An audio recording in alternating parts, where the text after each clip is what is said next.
Nah, ini contoh kamera untuk menggunakan mode portrait. Jadi di mode portrait itu di sini nggak ada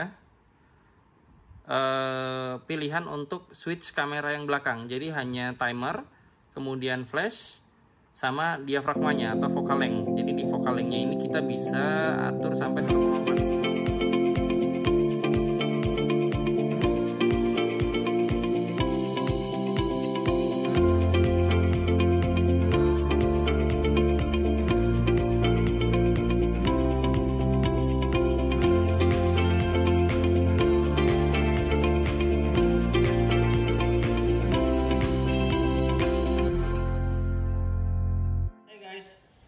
Jadi kali ini gue dapat kesempatan untuk mereview satu produk dari Apple, yaitu iPad Pro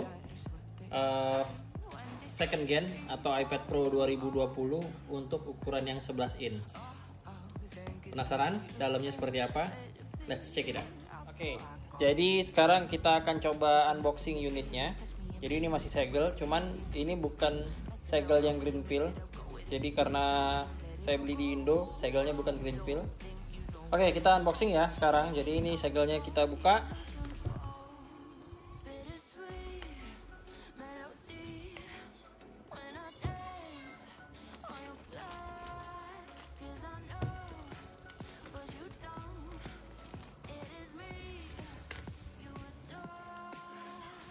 Oke.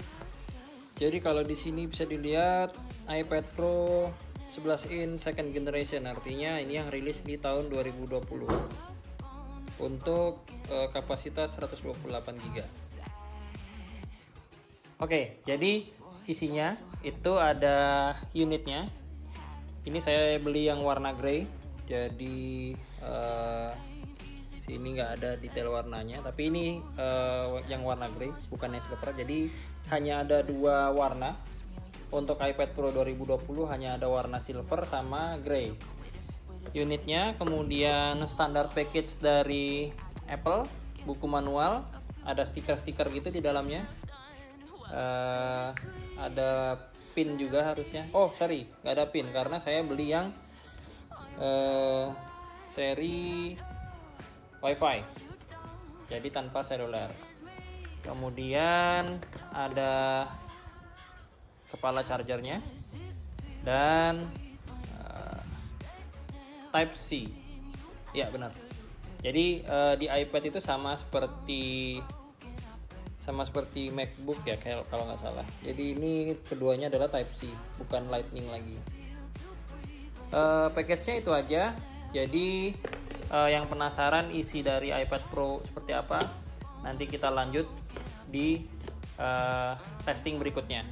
Thank you guys. Oke, sekarang kita akan coba lanjutin untuk review gimana sih iPad Pro 11 atau iPad Pro 2020 yang seri kedua. Ini sudah saya konfigurasi, kemudian saya pasang tempered glass dan saya berikan hard case. Oke, kita coba mode unlocknya ya. Ini biar saya nggak otomatis unlock, jadi kita coba seberapa responsif dia untuk unlock. Oke, sangat responsif dan lebih cepat sih daripada iPhone 11 Pro. Oke, kemudian di sini saya sudah pakai iOS 14. Di sini bisa terlihat iOS 14. Di sini iPad Pro 11 inch second generation. Kemudian saya beli di tanggal 11 Oktober ya 2020. Ini 1 tahun expire-nya, jadi bisa dilihat di sini limited warranty-nya.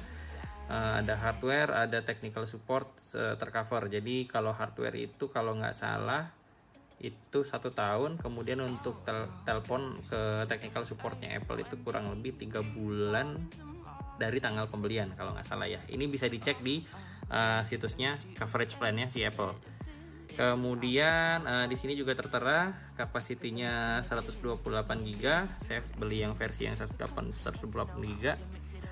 Kemudian fiturnya standar, ada Face ID, kemudian ada Apple Pencil. Di sini sudah support Apple Pencil. Nanti kita juga akan review. Saya sudah siapkan untuk Apple Pencilnya. Nanti kita akan coba review juga. Kemudian di iPad Pro seri yang kedua ini, untuk Apple Pencilnya hanya support yang second generation. Jadi hati-hati kalau misalkan nanti beli iPad Pro, Apple Pencil yang disupport sama yang seri ini dan seri seterusnya itu hanya yang seri second gen. Kalau yang seri satunya itu iPad Pro yang di tahun sebelumnya, di 2017 atau 2018, atau iPad Air 3 terakhir yang disupport sama Apple Pencil 1. Oke, menunya standar sih. Ini saya connect di jaringan 5G, WiFi 5G. Kemudian ada apa lagi di sini? Standar iOS ya. Ini sudah diinstal game dan lain-lain lah application. Kemudian kita akan coba kameranya nanti. Kita akan coba kamera, kemudian shoot foto di siang hari, kemudian shoot foto di malam hari, video dan lain-lain. Itu sudah saya lakukan. Jadi sebelumnya saya sudah ada testing untuk ambil gambar sama video di siang dan malam hari. Untuk menunya juga sama ya, seperti iOS pada umumnya atau iPad iOS pada umumnya. Nggak ada yang spesial sih sebenarnya, cuman hardwarenya ini lebih mumpuni dan lebih kencang aja karena chipsetnya menggunakan A12Z untuk seri iPad Pro.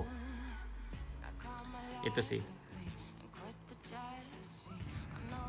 Oke guys, jadi ini suasana di malam hari. Kalau kita testing low lightnya seperti ini kurang lebih. Ini pakai lensa wide normal 1 kali zoom.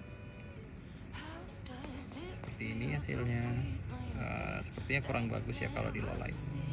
Nah, ini versi ultra wide nya, jadi nggak kelihatan kalau malam. Jadi kalau pencahayaannya kurang, kamera di iPad ini kurang bagus dipakai untuk kondisi low light. Ini harusnya taman ya, gelap nggak kelihatan. Kondisinya seperti ini.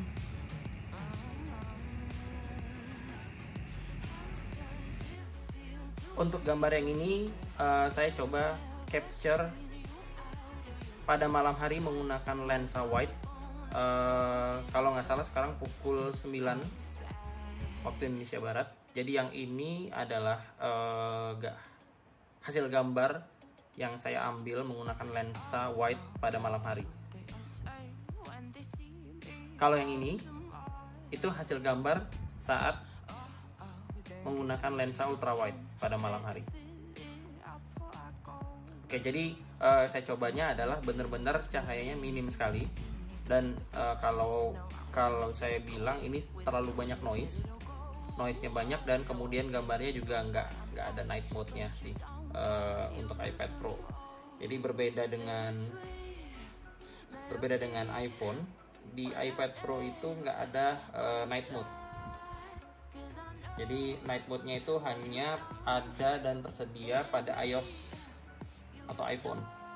Jadi kalau butuh foto-foto di malam hari, saya nggak merekomendasikan menggunakan iPad. Lebih baik menggunakan iPhone aja, karena memang kurang sekali sih untuk pencahayaannya. Oke, jadi ini kita lagi testing untuk kamera depan dari iPad Pro 2020 yang 11 in. Ini kondisi siang seperti ini. Nah ini pakai kamera belakang dengan zoom normal. Jadi hasilnya juga smooth sih.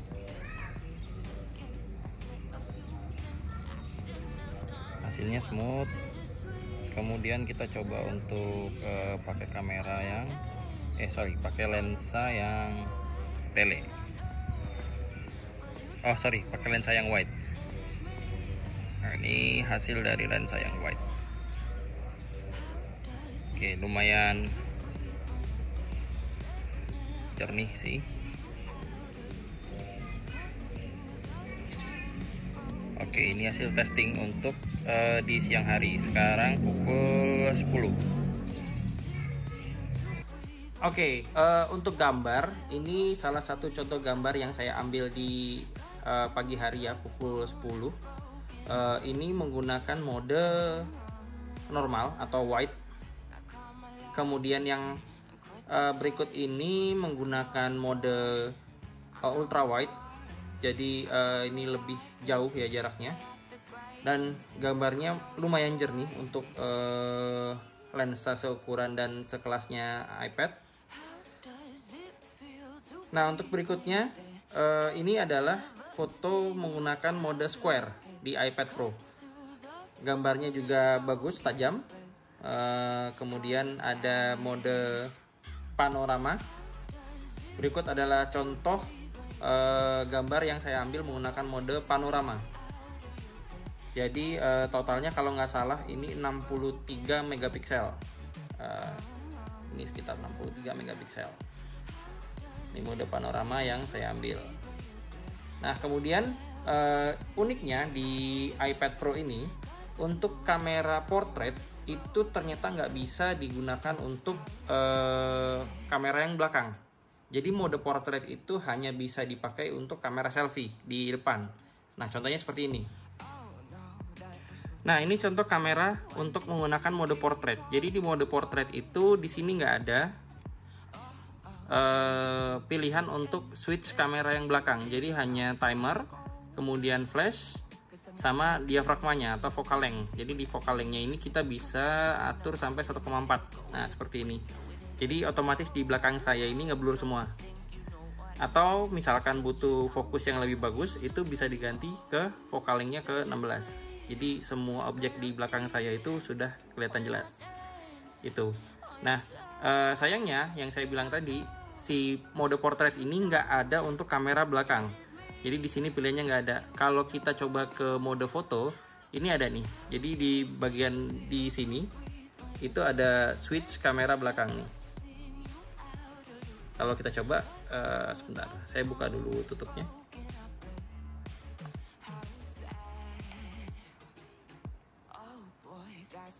Saya ganti kamera belakang nih ya. Tuh, jadi ada untuk kamera belakang. Cuman sayangnya di mode portrait nggak ada. Itu aja sih. Kalau di iPhone itu ada. Jadi mode portraitnya bisa depan atau belakang. Kemudian square dan panorama. Hanya itu saja modenya, dan video slow mo sama time lapse. Itu dari fitur kameranya. Kemudian kita coba tes ke fitur lain, apakah ada yang menarik. Widgetnya juga bisa diatur. Jadi kalau kita menggunakan mode landscape, si widget sebelah kiri itu bisa di set untuk keep home screen. Jadi saat kita set untuk via sticky, saat kita menggunakan mode home screen, dia akan tetap di sebelah kiri, nggak akan hilang untuk di mode home screen-nya. Atau misalkan nggak nyaman dan pingin ruangan yang lebih luas, kita bisa matikan dengan cara tap dan tahan, kemudian matikan fitur keep on home screen. Jika sudah, klik done, dan dia akan hilang. Kurang lebih itu fitur iPad Pro di seri kedua untuk ukuran 11 in. Jadi fitur menarik lainnya dari iPad Pro yaitu kita bisa menggunakan teknologi terbaru, yaitu menggunakan LiDAR scanner. Jadi LiDAR scanner itu bisa melakukan measurement atau menggunakan teknologi AR. Jadi kita bisa mengukur, sebagai contoh nih, saya coba mengukur layar monitor saya. Kurang lebih panjangnya itu 57 cm. Jadi kita bisa mengukur dimensi sebuah produk atau sebuah gambar atau sebuah benda menggunakan iPad Pro. Contohnya seperti ini. Nah, ini dia langsung muncul garisnya, dan kita bisa klik plus, tanda plus pada iPad. Jadi dia akan langsung mengukur lebar, tinggi, atau kedalaman suatu benda.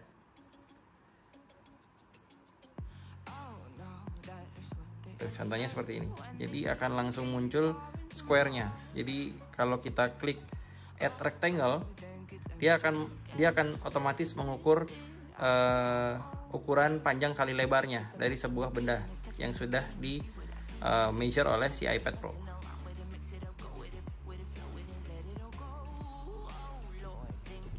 Kita coba add. Kita coba klik add rectangle. Oke, jadi muncul bahwa space-nya itu kurang lebih 24 cm kali 34 cm. Oh sorry, 34 cm kali 34 cm atau setara dengan 816 cm persegi. Langsung terhitung otomatis oleh si iPad Pro. Sekian dulu review dari saya terkait iPad Pro 2020. Nextnya kita akan coba review next produk dari Apple juga, sama kita akan coba mengkoneksikan Apple Pencil yang second generation dengan iPad Pro 2020. Mungkin satu tips lagi ya bagi pengguna iPad Pro atau semua iPad gitu ya, apabila menggunakan case seperti ini atau menggunakan case yang berpenutup, jangan lupa segera pasang tempered glass atau screen protector, karena kalau enggak di bagian layarnya ini ada berbekas penutupnya atau tutup folionya. Kurang lebih seperti itu. Jangan lupa subscribe YouTube channel saya dan terima kasih. Bye bye.